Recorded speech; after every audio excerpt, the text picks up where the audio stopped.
portas e que o Senhor cumpra a promessa. Aqueles que honram o Senhor com seus bens, com as primícias da sua renda, com certeza serão abençoados fartamente, em nome de Jesus. Amém. Amém, Nathalie? Boa noite, irmãos, a graça e a paz. Então, mais um dia eu vou continuar compartilhando com vocês, algumas das coisas que eu vivi lá na ETED. Então, hoje eu vou falar para vocês de um projeto que a gente participou. Foi a nossa primeira ação, quando a gente chegou aqui no Prático, no Sertão da Bahia, que foi o Bíblia em Cada Casa. Esse projeto é uma junção da Jocum com a Sociedade Bíblica do Brasil, e o propósito é entregar uma Bíblia para cada casa. O propósito é que cada casa tenha pelo menos uma Bíblia. Então, a gente fez isso lá em Campo Formoso, uma cidade do sertão da Bahia, bem pequenininha.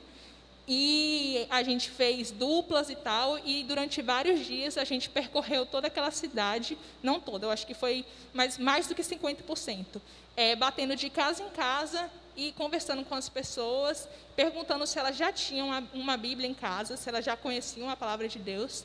E algumas delas tinham, sim. E quando a pessoa já tinha, a gente mostrava para elas a importância da palavra de Deus, A gente perguntava se elas sabiam que aquilo ali era realmente a palavra de Deus, que Ele tinha deixado para nós, E quando a pessoa não tinha, que pasmem, eram muitas pessoas que não tinham, a gente entregava como um presente uma Bíblia para aquela pessoa. E se ela não soubesse ler, a gente entregava uma Bíblia em áudio. E as pessoas, elas ficavam muito felizes. Era como se elas estivessem realmente esperando a gente, sabe? Poucas vezes a gente foi maltratado e as pessoas não quiseram ouvir, mas muitas das vezes as pessoas ficaram muito, muito felizes com aquela visita e de receber um presente desse, a Bíblia. Muitas delas nunca tinham tido uma Bíblia, então foi muito importante. E uma desses dias, a gente só passava em casas, Mas em um desses dias tinha um senhor consertando uma cerca. E ele ficou assim olhando, O que esse pessoal está fazendo aqui, batendo nas casas das pessoas. E a gente foi, eu e um colega que estava de dupla comigo, a gente foi conversar com ele. E aí a gente falou com ele se ele já conhecia. Ele disse que sim, ele já conhecia.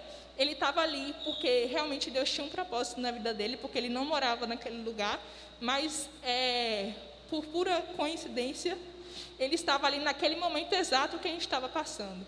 E aí a gente começou a conversar com ele, e ele falou que ele já conhecia a palavra de Deus, mas que o evangelho que ele conhecia era de condenação. Então ele se sentia totalmente indigno.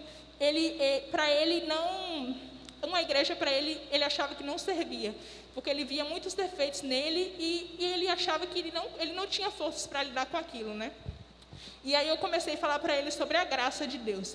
E no momento que eu falava, eu vi os olhos dele encher de lágrima, porque era uma coisa que ele não conhecia. E naquele momento ele aceitou Jesus. E ele conheceu o evangelho de verdade, que é o evangelho da graça de Deus. E aí foi muito importante para mim esse momento. E um outro momento, quando não tinha gente na casa, algumas vezes a gente deixava uma Bíblia de presente, mesmo assim. E a gente estava passando por uma casa e eu fiquei muito incomodada para deixar uma Bíblia, para aquela pessoa, que eu não sabia quem era, não sabia se era um homem, se era uma mulher, se era uma família, ou se a pessoa já tinha uma Bíblia. E aí eu me senti incomodada, então eu peguei uma Bíblia e eu fiquei pensando, meu Deus, o que eu vou escrever aqui na capa dessa Bíblia para colocar aqui na casa dessa pessoa? E aí eu fiquei pensando e Deus falou comigo assim, escreve, eu não me esqueço de ninguém. E essa frase foi muito chocante para mim, sabe? Eu escrevi aquilo ali para aquela pessoa, que eu não me esqueço de ninguém. Era como se Deus estivesse falando para aquela pessoa que Ele não se esquecia de ninguém. E que Ele estava atento e estava lembrando e estava se importando com aquela pessoa, E isso fez tanto sentido para mim, porque a gente estava em um grupo com pessoas do Rio Grande do Sul, pessoas do Paraná, pessoas de todos os lugares do Brasil, E naquele momento que Deus me falou aquilo, tudo fez muito mais sentido. porque Deus ele mostrou que ele se importava com cada pessoa daquela cidade, né? E a gente tinha vindo de tão longe, porque Deus realmente amava aquelas pessoas, e ele sim, queria se revelar, né, para aquela cidade, para aquele povo, e por mais que houvesse pessoas cristãs naquela cidade, Deus queria levar algo novo, né, algo diferente para aquele lugar. Então, eu creio que você saísse daqui com essa palavra nessa noite, de que Deus ele não se esquece de ninguém. Amém. Agora eu vou orar por Campo Formoso, né? Foi a cidade. Senhor, eu quero te agradecer, Pai, por essa cidade. Eu quero te agradecer porque o Senhor me deu a oportunidade de pisar naquele lugar, Pai. Eu peço que o Senhor realmente venha abençoar, Senhor, aquela cidade, venha derramar um avivamento sobre aquele lugar, Pai. Venha realmente abençoar aqueles líderes, Deus, daquelas igrejas que já estão lá, Pai. Eu peço que a sua verdade venha sobre aquele lugar, Pai. Que o Senhor venha se revelar, Senhor, para cada pessoa daquela cidade, Deus. Em nome de Jesus, eu tenho certeza, Pai, que aquilo que foi plantado, Deus, durante a nossa estadia lá, Pai, vai gerar frutos, Deus, e grandes frutos, Pai. Então, em nome de Jesus, Pai, eu te agradeço por tudo que o Senhor começou naquele lugar, Pai. Amém. Glória a Deus. Eu acho que tem alguém aqui da igreja lá de Campo Formoso, não tem? Se tem, não está aqui hoje, mas eu acho que tem alguém de lá, que é aqui da igreja. Muito bem, gente. Jesus te abençoe, graça e paz. Se eu não te cumprimentei nessa noite, nós vamos ler 2 Coríntios, capítulo 4, do versículo 1 ao versículo 6, e eu quero falar sobre a dádiva do Evangelho. Eu tenho certeza que essa palavra vem do trono de Deus para o nosso coração. A dádiva do Evangelho. E eu tenho certeza que você não está aqui nessa noite por acaso. Você está aqui porque o Senhor Jesus te trouxe. E Ele tem uma palavra para a sua vida.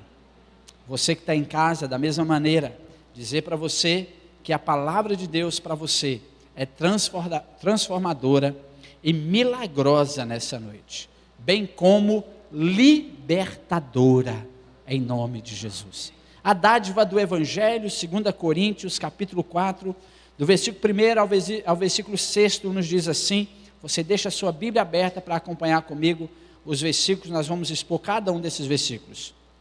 Pelo que tendo este ministério, segundo a misericórdia que nos foi feita, não desfalecemos. Pelo contrário, rejeitando as coisas que por vergonhosas se ocultam, não andando com astúcia, nem adulterando a palavra de Deus, antes nos recomendando a consciência de todo homem, na presença de Deus pela manifestação da verdade. Mas se o nosso evangelho ainda está encoberto, é para os que se perdem que está encoberto, nos quais o Deus desse século cegou o entendimento dos incrédulos, para que lhes não resplandeça a luz do evangelho da glória de Cristo, o qual é a imagem de Deus. Portanto, porque não nos pregamos a nós mesmos, mas a Cristo Jesus como Senhor, e a nós mesmos como vossos servos por amor de Jesus. Porque Deus, que disse, das trevas resplandecerá a luz, Ele mesmo resplandeceu em nosso coração, para a iluminação do conhecimento da glória de Deus na face de Cristo. Glória a Deus. Feche os seus olhos, por favor, e vamos orar. Deus da glória, Deus de poder, o Evangelho é uma dádiva, tua graça é incomparável, e assim como testemunhamos nessa noite que o Evangelho brilhou na vida daquele homem, ele mais uma vez brilhará nessa noite pela tua palavra. Então, Senhor da glória, rogo a ti, fale ao coração de cada um desses irmãos que estão aqui conosco nessa noite, aqueles que estão em casa recebendo e participando dessa palavra, que teu Espírito que é santo possa revelar-se a eles em nome de Jesus. Eu acredito que dádiva define bem o Evangelho. No dicionário diz que dádiva é um substantivo feminino, ação ou efeito de dadivar, de ofertar, dar voluntariamente um presente a alguém. Isso é o Evangelho. O Evangelho é exatamente uma oferta, uma dádiva, um presente de Deus para nós. Como nós vimos semana passada, Paulo, ele fala que ele é ministro desse Evangelho, que ele é um pregador desse Evangelho. E ele está nessa carta se defendendo de alguns acusadores que diziam que ele não tinha moral, que ele não tinha condições de pregar o Evangelho. Veja bem, acusavam o apóstolo Paulo de não ser um bom pastor, de não ser um bom pregador, de não ser um bom missionário, porque ele não tinha carta de recomendação, porque ele sofria demais. Afinal de contas, Paulo não tinha autorização para pregar o Evangelho, e os judaizantes, os fariseus, eles tinham. E Paulo vai responder, conforme nós vimos, que a carta que ele tinha não foi escrita com tinta nem com papel, mas foi selada no coração dos coríntios, porque aquele Evangelho transformador, ele mudou a história de muitos dos coríntios. Quando eles acusam o apóstolo Paulo, eles estão querendo desgastar o seu caráter, estão querendo tirar a autoridade de Paulo. Você sabe, a nossa mensagem está intimamente ligada com o nosso caráter. Se nós falamos e não vivemos, nós não vamos de fato fazer diferença. Nós vamos sempre repetir aqui a frase que está lá no Colégio da Polícia Militar, que diz que as palavras convencem, mas que o exemplo arrasta. Então não adianta ter apenas boas palavras, falar bonito, ter uma boa lábia. É preciso ter um exemplo diante das palavras. E Paulo, ele vai se defender dizendo que ele foi comissionado pelo Senhor. Portanto, a vida dele não era dele mesmo, mas era uma vida dedicada ao Senhor. O apóstolo Paulo, nesse texto que nós lemos, ele continua a sua defesa. E assim como ele disse no final do capítulo 3, que a glória da antiga aliança é desvanecente, que era preciso Moisés colocar um véu na sua face para poder não mostrar que a glória estava se esvaindo. Paulo está dizendo que é ministro de uma nova aliança, muito mais gloriosa e muito mais extraordinária do que a glória do passado.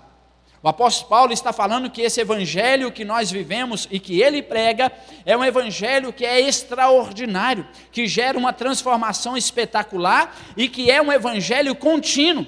Enquanto a glória da antiga aliança se desvanecia, ia apagando, a glória da nova aliança ia crescendo mais e mais. E o apóstolo Paulo vai nos mostrar que ele vivia de glória em glória, porque a glória do evangelho, ela brilha e brilha até o dia da volta do Senhor Jesus.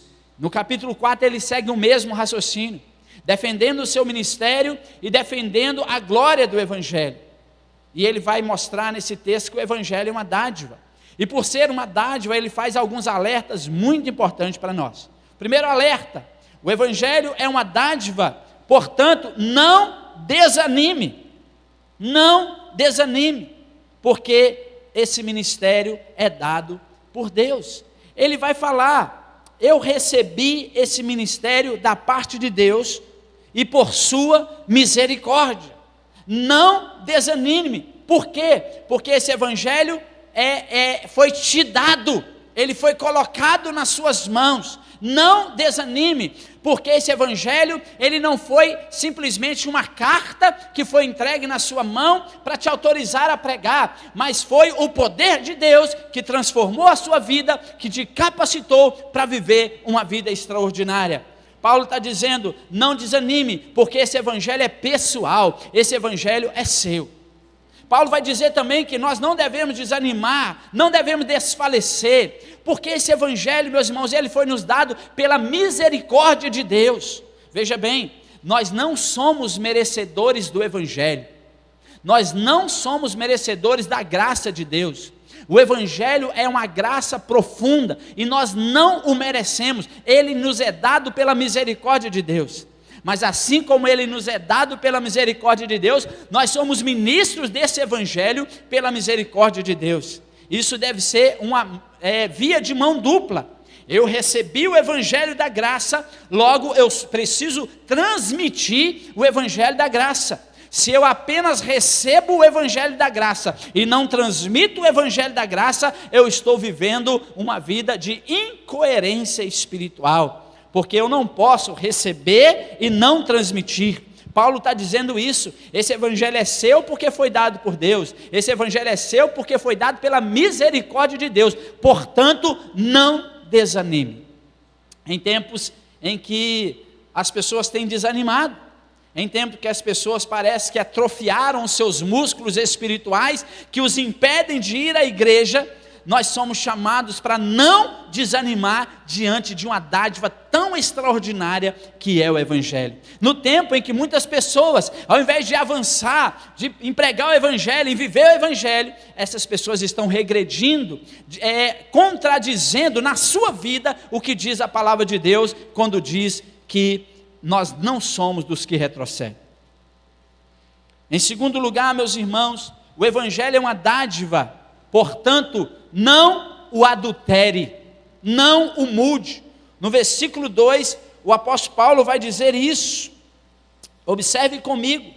Pelo contrário, rejeitamos as coisas que por vergonhosas se ocultam, não andamos com astúcia, nem adulterando a palavra de Deus, antes recomendamos a consciência de todo homem, na presença de Deus, pela manifestação da verdade. O que Paulo está dizendo? Não viva o evangelho que você acha, viva o evangelho que é, porque parece que ao longo da nossa vida cristã, a gente começa a achar que o evangelho se enquadra dentro da nossa vida, se enquadra diante das nossas prioridades. O meu evangelho, muitas pessoas dizem, o meu evangelho é o evangelho que eu vou à igreja quando eu quiser. O meu evangelho não me obriga a ir para o culto, meu evangelho não me obriga a ser fiel. Então, talvez, direta ou indiretamente, as pessoas começam a criar o seu próprio evangelho, e esse seu próprio evangelho, ele contradiz a palavra de Deus, porque é um evangelho que não o desafia a orar, que não o desafia a ler e a viver esse evangelho, e a ter uma vida de santidade. Não, o meu evangelho diz que determinadas coisas eu não posso fazer. Paulo fala assim, nós rejeitamos essas coisas. Olha só o que ele diz, meu irmão. Pelo contrário, rejeitamos as coisas que por vergonhosas se ocultam. Nós não queremos viver um evangelho debaixo dos panos. Nós não queremos viver um evangelho que não é o evangelho da palavra. Então, o cristão verdadeiro, ele vive na luz, ele não vive nas trevas, não vive oculto. Nós aprendemos também que Paulo, ele não se colocou, não deixou que os esquemas e as motivações erradas o impedissem de viver esse evangelho. Porque há muitos na sua época seguiam filosofias, ideias, esquemas, artes mágicas para poder viver o evangelho. O evangelho, ele precisa ser pregado de uma maneira pura e simples, do jeito que ele é, e do jeito que ele é, ele gera transformação. Paulo também diz que ele não usa de engano, que ele não usa de astúcia, que ele não adultera a palavra de Deus. Irmãos, o evangelho é o poder de Deus, ele não precisa de mudanças, ele não precisa de ajuda. Foi um autor chamado, pastor também nos Estados Unidos, John MacArthur Jr., que diz que o evangelho é como se fosse um leão. O leão não precisa de defesa, você solta o leão e ele se defende. Assim é o evangelho. Eu lembro que esse ano, quando a gente foi para Minas, nós fomos direto lá para Ilha do Mangabal, onde meu sogro tem uma casa. Ficamos lá alguns dias e de lá nós fomos para Belo Horizonte. No meio da estrada, você sabe que a gente tem que abastecer o carro, né? E aí eu abasteci o carro num tanque, num posto, enchi o tanque. Quando eu virei a chave, eu geralmente viro e espero o ponteiro do combustível ir até no canto. Meu carro nunca deu problema nenhum, nessa questão do ponteirinho do combustível. Mas nesse dia, o tanque cheio, o ponteiro ficou no meio. Eu falei assim, o que é isso? Esse carro nunca deu esse tipo de problema, por que está dando isso? Aí fomos para Minas, o carro rodou de boa, chegou lá na casa da minha sogra, deixei o carro na garagem, fomos dormir e tal, beleza. No outro dia, quando eu fui bater a chave no carro, não pegou. Eu falei, o que aconteceu? Aí, né, o que a gente faz quando o carro não pega? Dá um tranco no carro, não chama mecânico não, irmão. A gente dá um tranco. Dá o tranco no carro, pegou. E durante o dia rodou normal, sem problema nenhum, beleza, pá. Aí fomos, deixei o carro, desligava, ligava normalmente. No outro dia, deixamos o carro na garagem. Aí, acordei, fui lá para ligar o carro para sair. Na hora que liga, na hora que vira a chave, o ponteirinho não marca direito e ele não pega. Na hora que eu vi isso, o que eu pensei? Gasolina adulterada. A gasolina que eu coloquei era tão ruim, irmão, que nem marcou no ponteiro. Pense, a gasolina era tão ruim que nem marcou no ponteiro, Lula. Mas o ponteiro era bom, a gasolina não prestava. E aí eu falei assim, é gasolina. E foi dito e certo. Tanto é que quando, assim, acabou um pouquinho da gasolina, fui gastando.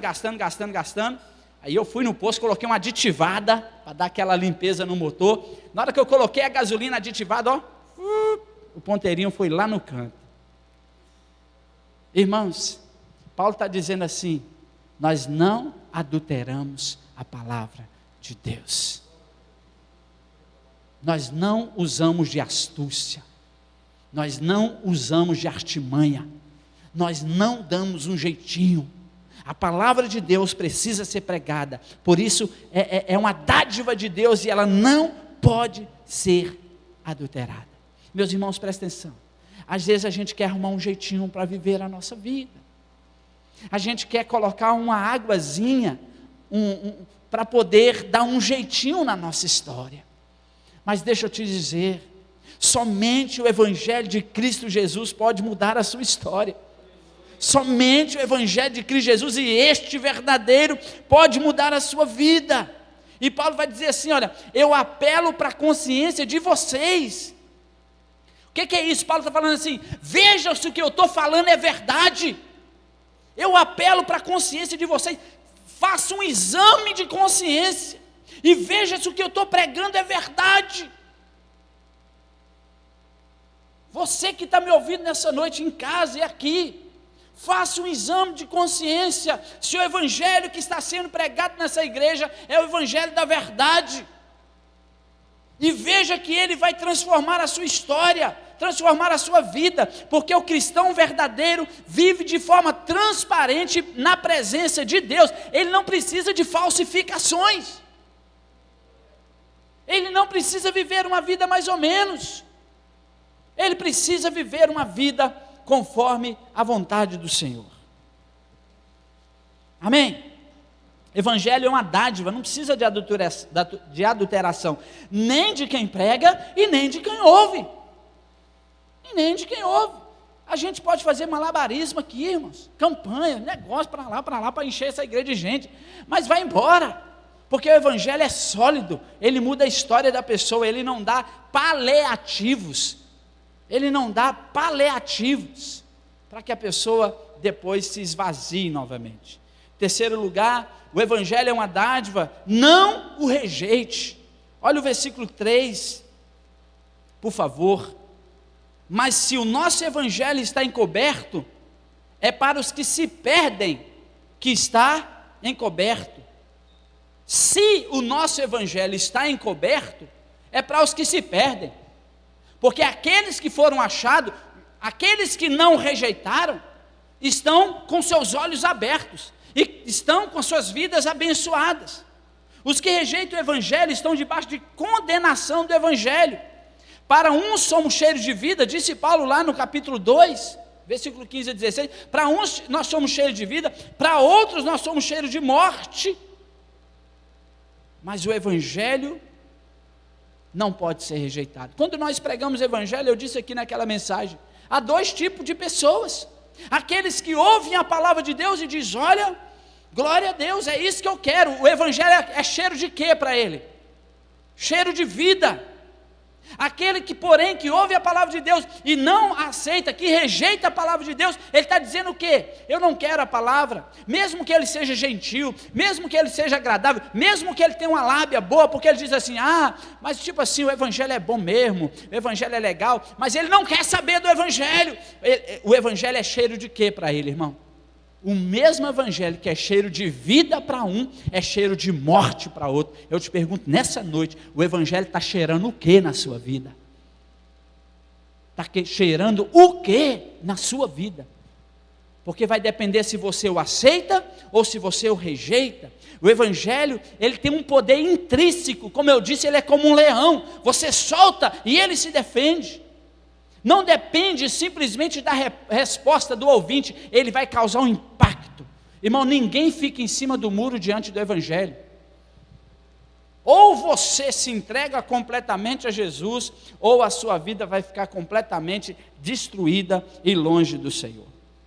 Em quarto lugar, o evangelho é uma dádiva, entenda a batalha envolvida. Versículo 4. Nos quais, naqueles que rejeitam, o Deus desse século cegou o entendimento dos incrédulos, para que lhes não resplandeça a luz do evangelho da glória de Cristo, o qual é a imagem de Deus. A palavra original, meus irmãos, que aparece aqui, o Deus desse século, ela, dentre outras coisas, simboliza ou significa todos os esquemas do mundo malignos que impedem as pessoas de enxergarem o evangelho. O Deus desse século, a palavra ela é ampla, por quê? Porque o diabo usa todos os sistemas do mundo para poder afastar as pessoas de Jesus. Portanto, você e eu precisamos estar atentos à mensagem do evangelho, mas devemos estar atentos que há nela uma batalha espiritual. O diabo não dorme, o diabo não tira férias, o diabo não descansa, ele age de dia e de noite buscando colocar obstáculo na sua vida para te impedir de andar com Jesus. Ele vai trabalhar de dia e de noite para tentar tirar o evangelho que é o poder de Deus, a luz do evangelho da sua vida, para que você não enxergue a verdade do evangelho. Ele cega, não simplesmente os olhos, mas o entendimento. O Deus desse século tem cegado o entendimento. Por quê? Porque ele pode tampar os seus olhos, e você continua crente, mas se ele cegar o seu entendimento do evangelho, e isso aqui, irmão, tem a ver com ateísmo, satanismo, e tem a ver com crente ou pessoas que deixou o seu próprio entendimento dominar as suas vidas, e não deixou o evangelho puro, inteligível, poderoso, forte, mudar as suas histórias. O que acontece? Qual que é o objetivo de Satanás?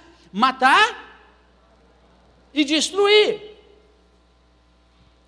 Então ele vai trabalhar insistentemente e sistematicamente para poder ou fazer você ser um crente meia boca, que não faz diferença nenhuma, que não fede nem cheira, que é morno, ou para te afastar completamente do evangelho, irmão.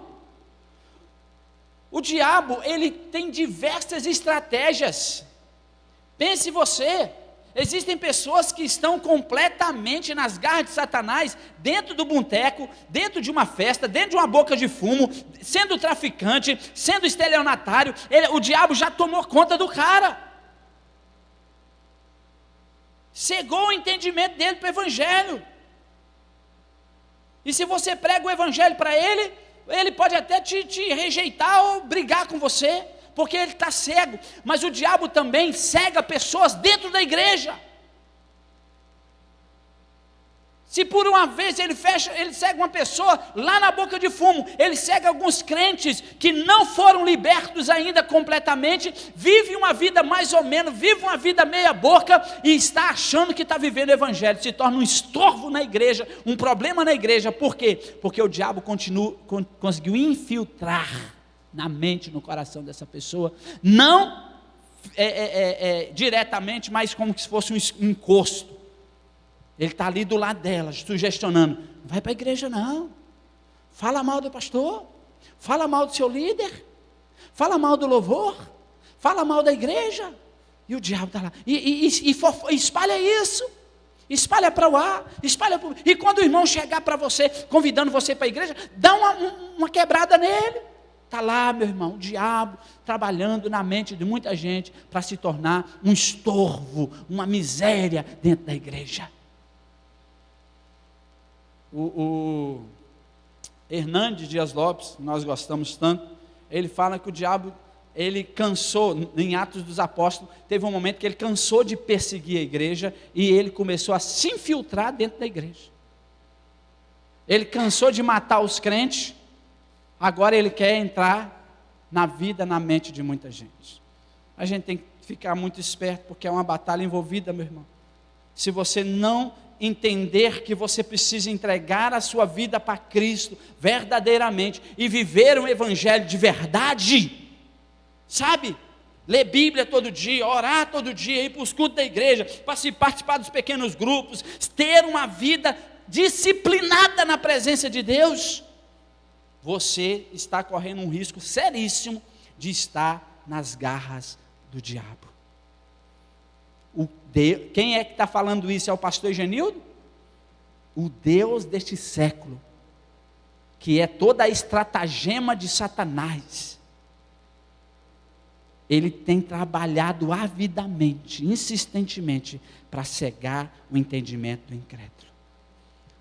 Entregue a sua vida para Jesus, comece a andar com Jesus de verdade.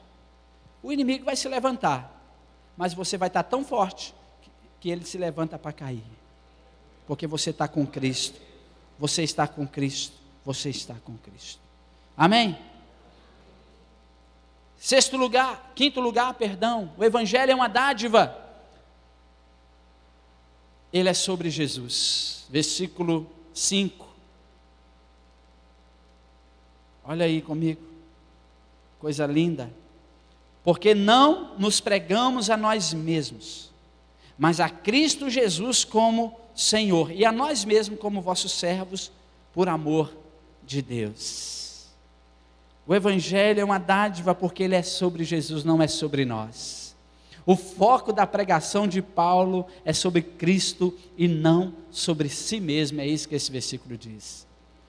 Enquanto os falsos mestres lá em Corinto pregavam a si mesmos, se consideravam dignos, porque eles estavam, consideravam digno, porque eles estavam com as suas cartas nas mãos. Nós temos cartas, e aí eles vão e condenam o apóstolo Paulo.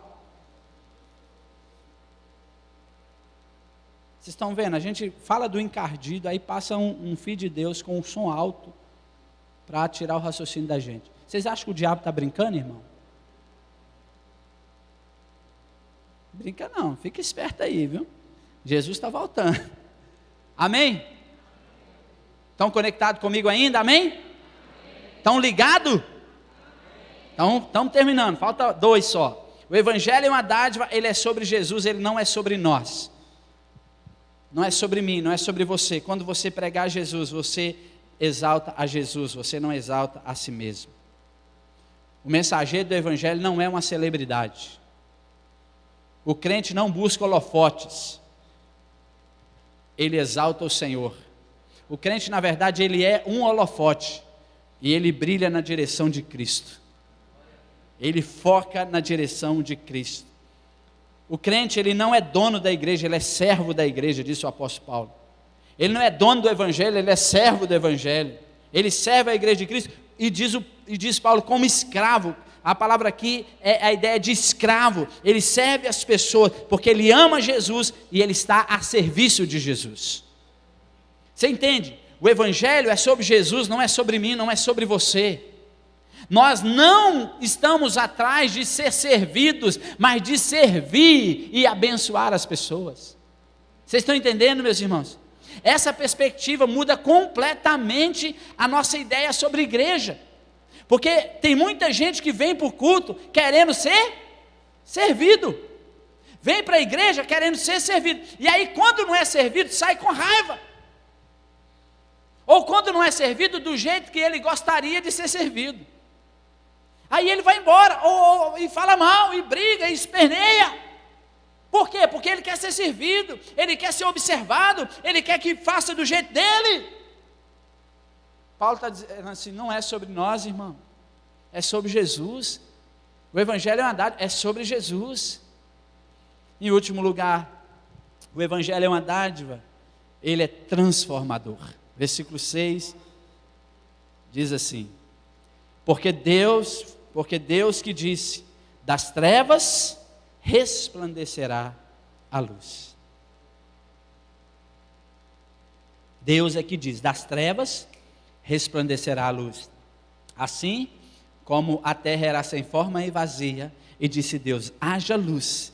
A nossa vida sem Cristo é sem forma e vazia, e o Espírito Santo vem sobre nós e fala assim, haja luz sobre eles. Aí Paulo dá o seu próprio testemunho, olha aí o versículo 6, ele mesmo resplandeceu em nosso coração, ele o resplandeceu em nosso coração para a iluminação do conhecimento da glória de Deus na face de Cristo. Você conhece a história do apóstolo Paulo? Lembra? Estava indo para Damasco, para pegar uns crentes, para matar. Paulo era um fariseu exemplar, ele fala fariseu de fariseus, ele era alguém que obedecia à lei de maneira extraordinária, espetacular, era o apóstolo Paulo, e em obediência a essa lei, em obediência aos mandados, ele está lá indo para Damasco, para poder arrastar, porque Paulo fazia isso, irmão, tinha lá um grupo de crentes reunidos, diante da palavra de Cristo, buscando ao Senhor Jesus. O apóstolo Paulo entrava nas casas, arrastava esses crentes para fora, muitas vezes os açoitava, os batia neles, matava eles, até um dia, que ele estava indo para Damasco, e Jesus encontrou com o apóstolo Paulo. Diz o apóstolo Paulo no seu testemunho que uma luz brilhou, e ele ouviu uma voz que dizia, Saulo, Saulo, por que me persegues? Quem persegue a igreja persegue Cristo. Então Saulo, quem sou eu, Senhor? Quem és tu, Senhor, a quem eu persigo? Meus irmãos, Paulo ficou cego fisicamente e foi levado até a casa de um parente seu lá, para ser encontrado por Jesus, através do batismo, da oração de um servo de Deus. O evangelho brilhou, Paulo diz, porque esse mesmo evangelho brilhou em nossos corações. Deixa eu te dizer algo, nós falamos aqui daqueles que estão cegos, porque não tem entendimento do evangelho. Para os que se perdem, o nosso evangelho está encoberto, Paulo diz. Nós vimos aqui que o Satanás está trabalhando terrivelmente para cegar o entendimento das pessoas, para que elas não sirvam a Jesus integralmente. Mas eu quero dizer para você que o caso dessas pessoas em trevas, enganados por Satanás, não está totalmente perdido. Sabe por quê? Porque Deus pode criar luz onde existe trevas. Louvado seja Deus. Assim como Deus fez a criação, dizendo, haja luz, Ele pode brilhar no coração daqueles que estão em trevas. Na nova criação, Ele tira os pecadores do império das trevas, Efésios capítulo 2, do império das trevas, e os transporta para o reino do Filho do seu amor. Há esperança para você que ainda não entregou a sua vida para Jesus, e nessa noite, ouvindo a palavra de Deus, diz, eu preciso entregar logo a minha vida para Jesus, porque eu não quero continuar cego, eu não quero continuar sem entendimento. Há esperança para você que está sendo enganado por Satanás, que está sendo conduzido, levado sob qualquer vento do diabo. Há esperança, porque Jesus liberta aqueles que estão presos. Irmãos, o evangelho, ele não é produto da mente do homem. O evangelho, ele nasceu no céu, ele não é da terra. A oferta do evangelho é graciosa, o seu poder é irresistível, a sua evidência é extraordinariamente brilhante. Então eu e você podemos ter essa esperança, conforme disse Paulo, porque Deus é que diz, das trevas resplandece a luz, Ele mesmo resplandeceu em nosso coração para a iluminação do crescimento, do conhecimento da glória de Deus na face de Cristo. Esse evangelho é transformador, ele é uma dádiva de Deus, ele transforma a vida do homem. Esse é o evangelho de Jesus, uma dádiva, uma dádiva. Vamos orar? Louvado seja Deus. Feche os seus olhos. Se você puder ficar em pé diante do Senhor Jesus, coloque-se diante dele. Primeiro você agradeça por ter recebido essa dádiva, se você já se entregou a Jesus. Agradeça, fala, meu Deus, muito obrigado, porque eu estava nas trevas, mas hoje eu vivo na luz. Um dia a luz do evangelho brilhou na minha vida. Agradeça aí, irmão, agradeça, agradeça. A sua vida é agradecer pela manifestação do evangelho na sua existência. Louvado seja Deus, louvado seja o Senhor. Agradeça, agradeça. Além de agradecer, você que recebeu o evangelho, ora, fala, Deus, eu quero ser transmissor, eu não posso ser egoísta, aquele que somente recebe, aquele que somente recebe, aquele que somente recebe e não transmite nada. O Senhor me deu o evangelho pela misericórdia, em nome de Jesus. Eu oro por você que está desanimado, o evangelho é uma dádiva, não desanime, ânimo na presença do Senhor, força na presença do Senhor. O evangelho é uma dádiva, não adultere. Preste atenção nisso, em nome de Jesus. Em nome de Jesus. Você e eu precisamos compreender que o evangelho não é o que nós pensamos dele, não é do nosso jeito. Tanta gente nessa igreja vivendo o evangelho achando que é do seu jeito. Do seu jeito, não é. O evangelho é do jeito de Jesus. O evangelho é do jeito que ele é, não é do jeito que nós pensamos ser. Ah, eu vivo desse jeito, tá bom? Não tá bom não. Tem que melhorar, tem que crescer, tem que mudar. Em nome de Jesus. Evangelho é uma dádiva, não rejeite. Você que tem o rejeitado, você que tem sido aquele que tem sido encoberto do evangelho, que tem deixado o evangelho ser coberto na sua vida, e você não está enxergando com clareza, eu quero orar por você que nessa noite precisa fazer uma aliança com Jesus, entregar a sua vida para Jesus. Não rejeite o evangelho, ele é uma dádiva, ele é um presente. Como é que você pode rejeitar um presente desse? O evangelho é uma dádiva. Entenda que há uma batalha envolvida. Nesse mesmo momento há uma batalha sendo travada no mundo espiritual, e já era para você, igreja, intercessor, já perceber isso e interceder, porque agora Satanás está trabalhando em muita gente, seja aqui ou seja em casa, para que ele não entenda a integralidade do evangelho. Então você precisa interceder, não só agora nesse culto, mas todos os dias, para que o Deus desse século seja repreendido, para que as estratagemas de Satanás sejam anuladas no poder da cruz, para que as fortalezas espirituais caiam por terra em nome de Jesus, de maneira que essas pessoas sejam libertas pelo poder do evangelho.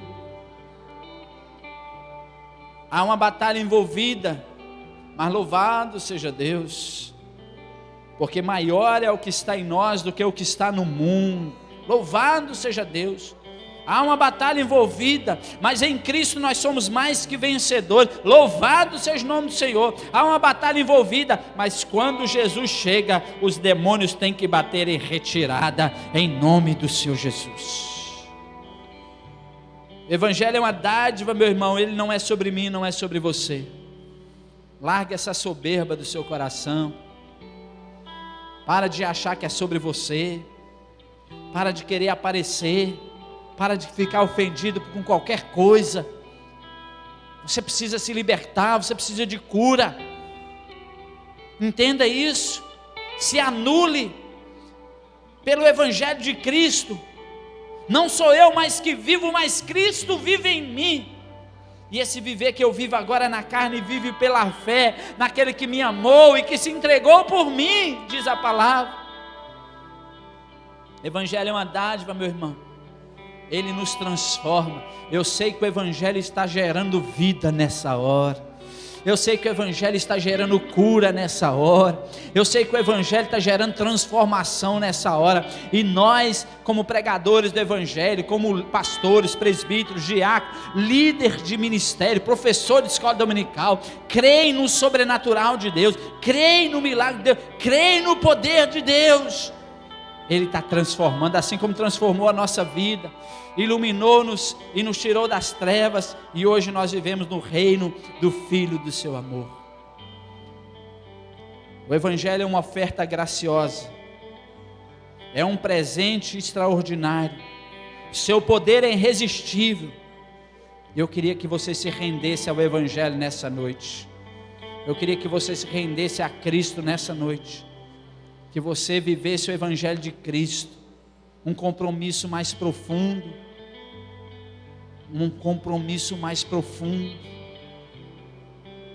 com a igreja dele, com a obra dele, porque o amor de Cristo, ele não é um amor que simplesmente você fala. O amor de Cristo é um amor que você demonstra, você vive isso. Você vive isso, em nome do Senhor Jesus, em nome de Jesus, amém. Podeis assentar, meus irmãos, Deus te abençoe, que o Senhor nos veja e nos guarde, quando estivermos separados dos outros, que a graça do Senhor Jesus, o amor de Deus o nosso Pai, e a presença constante do Espírito Santo, seja sobre vocês, e sobre a igreja de Jesus espalhada pela face da terra, hoje e para sempre. Amém? Amém, graças a Deus. Estou vendo hoje muitos convidados aqui, muita gente abençoada nos visitando. Deus abençoe sua vida, em nome de Jesus. Dona Marlene está lá atrás, Augusto, Júnior, é Marlene mesmo, acertei? Arleane, Marlene é a outra que veio na cabeça. E a Márcia, eu ia falar a Márcia também. Tem aqui do lado de cá também 2 jovens ali, Deus abençoe, bem-vindos. Do lado de cá tem Elma e o maridão abençoado, que bênção, coisa boa ter vocês aqui. Ô gente, se eu não estiver vendo, vocês me perdoam, porque vocês sabem, né? Depois de certa idade. A Stephanie está ali, essa negona abençoada. Ô gente, a Stephanie tem uns vídeos no TikTok. Ela deve estar ganhando uma grana. Falei com ela, falei, menina, você deve estar ganhando uma grana danada, porque uns vídeos super criativos. Bem assim, segue, olha eu fazendo propaganda, viu? Depois você compartilha aí a comissão, viu, irmã? Benção, Deus abençoe, você sempre faz falta aqui, viu, filha? Um abraço para o Alberto, em nome de Jesus. Tá? Você que está em casa, Deus te abençoe, obrigado por nos estar conosco nessa noite, Deus te abençoe. Irmãos, olha, eu termino de pregar uma mensagem como essa do Evangelho, sabe que dá uma sensação assim, tem muito mais, Evangelho é um negócio assim, nós nunca vamos ser completamente conhecedores dessa dádiva extraordinária. Então assim, viva isso, viva a multiforme graça de Deus, em nome de Jesus, amém. Muito bem, irmãos, você que está em casa, Deus te abençoe. Até a próxima. Eu vou dar alguns avisos para quem está aqui no templo. Então, quem está em casa, vai com Deus. Deus te abençoe.